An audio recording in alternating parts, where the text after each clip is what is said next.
Jerry Peterson was driving his car on the Interstate 170, and in the process of doing so, he accidentally cut off another vehicle. Now, he says that he infuriated this driver and the passengers that were inside the car. They started throwing items on his vehicle, and at one point, they cut him off on the Interstate 5, got out of his car, and this is what happened.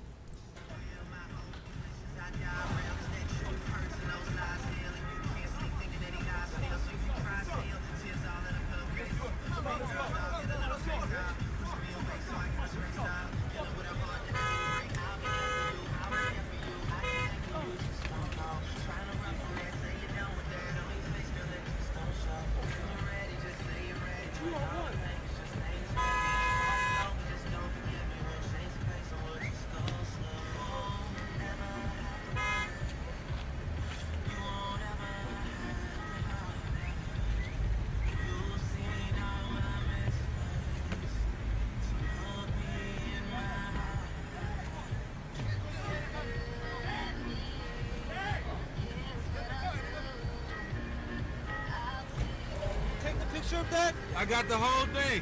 Hey, get the license plates. Hey, get the license plates. Yeah. You all right, bro? All right, come on. Get up. You can't get up? Huh? Oh. Jesus. All right, listen, this is why you don't get into a fight when you're an adult, because you never know how it's going to go down. Now, the one on two, the black guy with the red shirt, he was the better fighter, and you could tell he knew how to fight, the kicking, the punching. He had the better of the one guy until the other guy jumped in. And he even had the better of them for a while until they caught him with the right punch that when he was looking at the other guy, and next thing you know. And then the thing that I always like is physically repulsive to everybody watching, but to me as well, of course, is after he's down, they kick him and they kick him and they kick him. In the head. Yeah, I mean, thank God the guy turned out to be okay, but as you watch that, you think, it's weird, man. Don't people have any humanity? I mean, it's a punk-ass move 2-1 to begin with. Like, what, are you proud? Do you walk away thinking like, ha ha, the two of us together barely got that guy? Like, do you brag about it?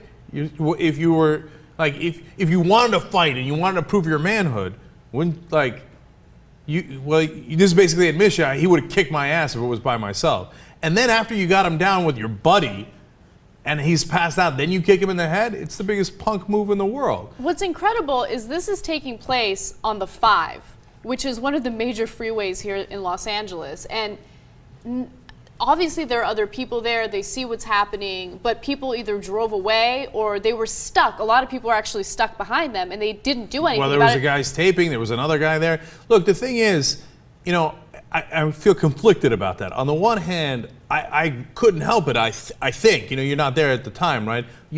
My instinct, every instinct I have is jump in and help the guy. It's 2-on-1, etc. Right? The flip side is, what if they get the better of you and then they start kicking your head when you're unconscious? So that's why I might jump in, and you don't know unless you're there, right? But I don't judge the guys too harshly for not jumping in because you don't know what's going to happen, right?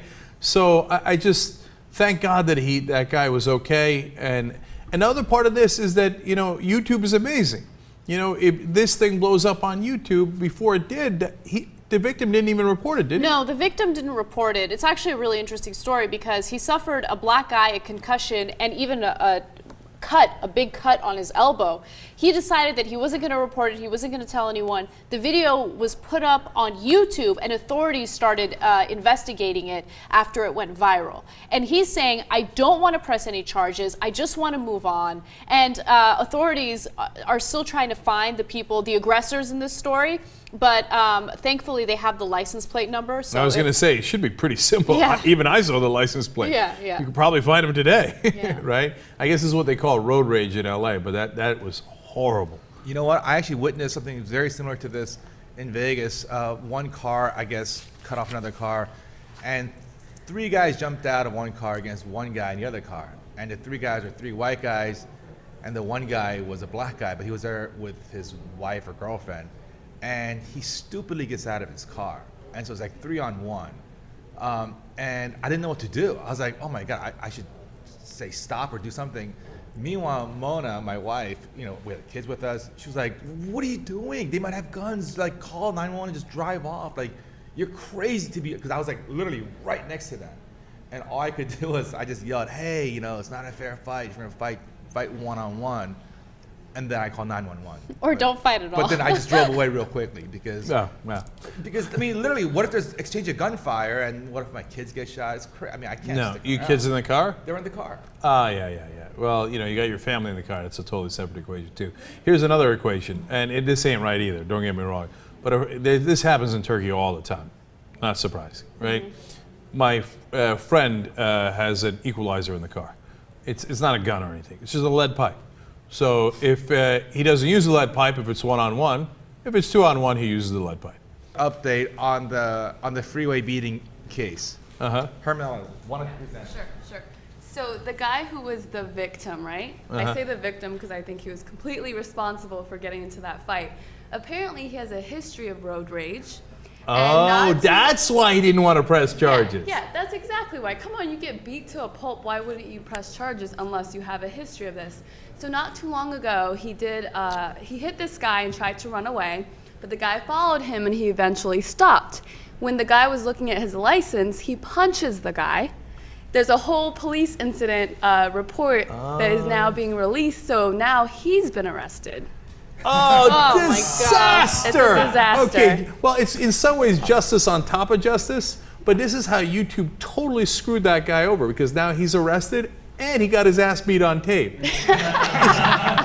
It's like the worst of all worlds for him. And by the way, I could tell that he was looking forward to the fight the minute he did his first kick. Because those are the guys who are like, "Oh, I know karate." And then like they can't wait to use it. And it's always stupid. And the minute they throw their leg up in the air, they usually get it snatched up. I thought he was going to lose right in the beginning when he had it, and the guy grabbed his leg. And I was like, God, it's always such a bad move. But he couldn't wait to use his karate.